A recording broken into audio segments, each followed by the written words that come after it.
I didn't realize, such a weird and embarrassing thing to admit, but my life was just wrapped up in what Kody needed and what he wanted and what the family needed and wanted. I was probably more fixated on that man than, there's so much. Hi, friends. There's an old proverb. I heard it as a kid. I don't know if you've ever heard it, but I used to hear this every day when I was a child.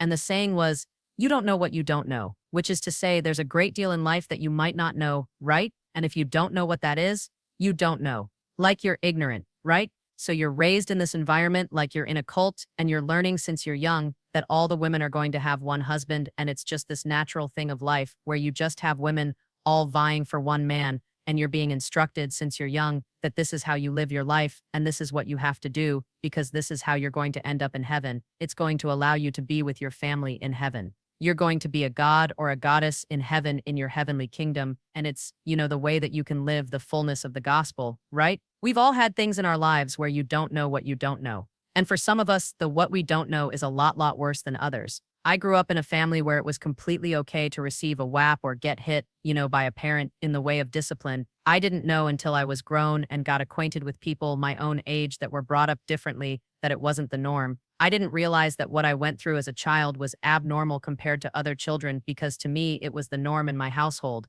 I didn't realize it was abnormal or that there was a different method of discipline. I didn't know. And so when I saw what I did not know, I needed to know everything about the right way of parenting without doing the same thing I went through because growing up in that manner, it was very hard. And some people will just say, it's okay, all kids have to have a good something. And I do not agree because what I went through, I would not want anyone to go through. And I didn't know until I became older and a parent that you don't have to do that, okay? And then I remember this just huge moment in my life. It was after I became a mom, and I remember thinking, I'm never going to touch my kid. My kid will be able to live his life the way I wanted to live my childhood as a kid, where I wasn't afraid of one of my parents, or where I wasn't afraid of what was going to happen next, okay? Or where I wasn't sneaking around not to get caught by them, afraid, tormented out of my mind. And I remember thinking, wow, I get to break that cycle because I didn't know what I didn't know. And I don't like the saying your parents just do the best they can because they could have known, right? They could have learned, right? So I reflect on that and my aha moment.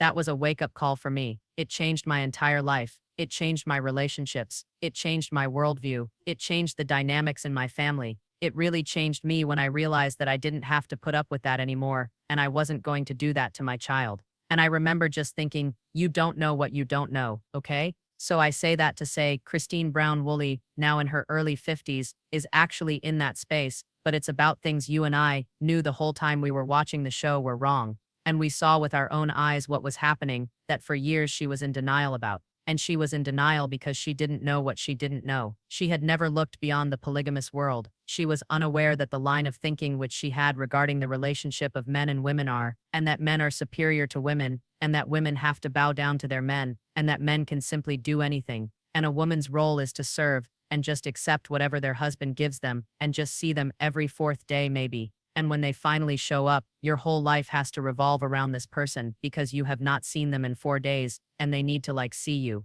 They need to see their kids. And then for years, she would always be saying things like, our marriage is just like a monogamous marriage, or we have the same problems, just multiply by 4. And I would always think no, because most monogamous marriages don't have to contend with the dad dividing his time between multiple families. That's just something that isn't in monogamy. Period. So she's sitting down with Suki now, and she's owning up to things about what she went through in her life. And for some people, when they carry their childhood generational trauma into adulthood, and then they repeat the cycles of their previous generations, when they're ending the cycle, it is quite humiliating. Because how am I going to be able to view this? How did I get involved in this? How didn't I know? But as I've mentioned, you don't know what you don't know. And so for the first time, Christine talks about she's embarrassed that she lived her life as a polygamist. Embarrassed. Listen to it. So it was like even when he was not there, I'd be like, whenever he comes, we're going to do this, and this, and this, because he did not just fit into my life. He did not just do what we were doing. We had to change what we were doing to accommodate him, okay? And that's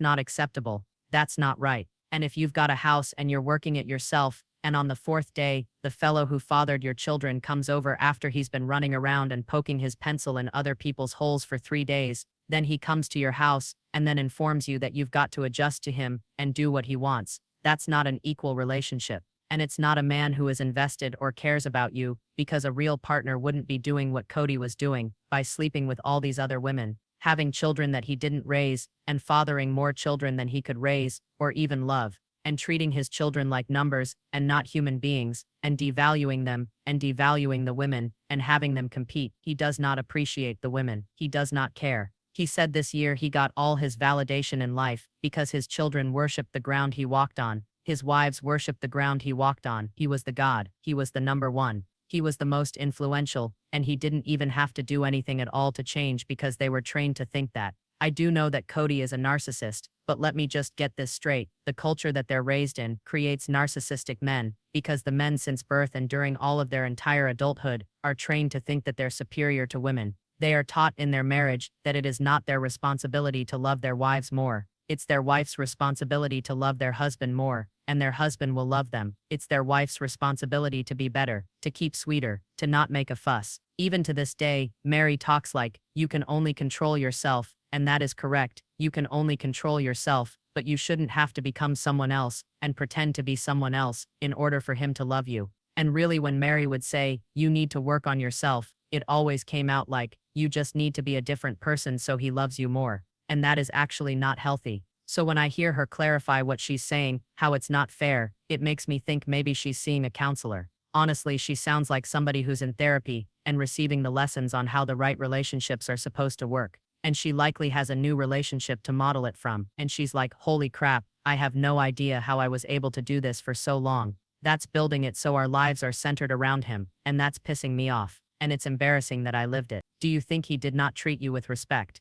I don't think he would feel that he would have to. I don't know. Maybe in some situations, maybe in some ways he did. She is embarrassed that she lived that way. She is embarrassed that her whole life revolved around one person and invested their whole everything into this person. Changed her whole life when he was with her. Did her best to please him. Always went out of her way for him. And when he was in her home, waited on him like a king. You know, special plates, special food, special attention. You know what my Kelty said. When his kids came over and hung out with him, he would sit down and watch a movie that he liked. And then the kids, if they hung out with him and played with him, they just kind of had to do whatever he did. So she talks about these old gladiator movies, Roman period movies, wizards and dragons, and those were some of his favorite movies. And the only time that they would be together is if you would want to eat, and for the millionth time, watch the same movie with your dad. And he didn't invest the time and effort of caring about what they were about, or even like. He did not go to events for his daughters. For the boys, he would go to their wrestling matches and introduce them to sports. But even that was half-assed, because he's got so many kids, right?